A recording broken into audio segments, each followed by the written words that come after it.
గోదావరి కని నిరంతర అభివృద్ధి ప్రభుత్వ ధ్యేయమని రామగుండం శాసనసభ్యులు శ్రీ రాజ్ ఠాకూర్ మక్కన్ సింగ్ అన్నారు. ఈ మేరకు రామగుండం కార్పొరేషన్ 35 డివిజన్లోని విఠల్ నగర్లో ఎస్టీఎఫ్ స్పెషల్ ఫండ్ 5 లక్షల సీసీ రోడ్ల నిర్మాణ పనులను ఎమ్మెల్యే చేతుల మీదుగా ప్రారంభించారు. ఇటీవల కాలంలో ప్రభుత్వ నిధులతో పాటు స్థానిక పరిశ్రమల సహకారంతో గోదావరి పట్టణంలో అభివృద్ధి కార్యక్రమాలను శ్రీకారం చుట్టామన్నారు.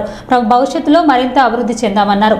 ఈ కార్యక్రమంలో కాంగ్రెస్ పార్టీ సీనియర్ నాయకులు, డివిజన్ అధ్యక్షులు, మాజీ కార్పొరేటర్లు, వివిధ విభాగాల అధ్యక్షులు తదితరులు పాల్గొన్నారు.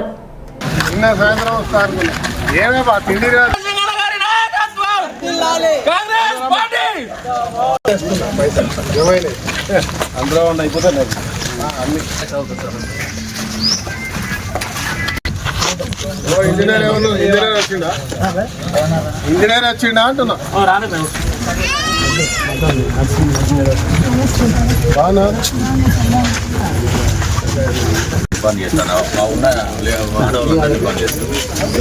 ఆడవాళ్ళందరూ ఎందుకు వస్తారు?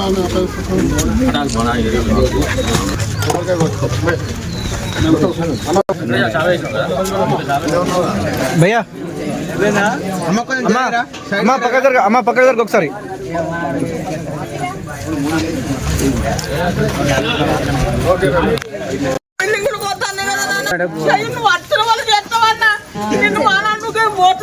కొడుకు గెలుస్తాడన్నా, నువ్వు నా కొడుకులకు మంచిగా 3,000 పిచ్చిస్తానన్నా. వీకులే అల్లువా చదువుకుంటే నౌకర్లు కాలేనా? కేసీఆర్ సాయం చేయలే.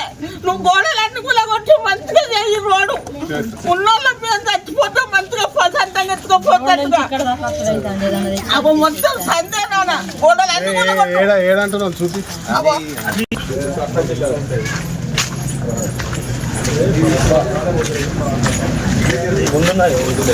ఇదా